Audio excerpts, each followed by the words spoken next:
How to change name in Disney Speedstorm. Hi everyone, welcome back to another tutorial from Crazy Gamer. Are you playing Disney Storm and want to change your in-game name? If yes, follow through the steps.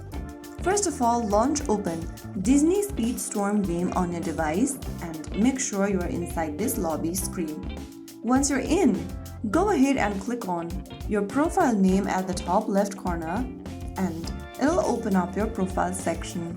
Click on Customize right next to your profile and you'll see this interface. To change your name, go to Enter Player Name box and enter a new name for yourself. After typing it down, click on Confirm. So right after you do that, you will be able to change your name in Disney Speedstorm.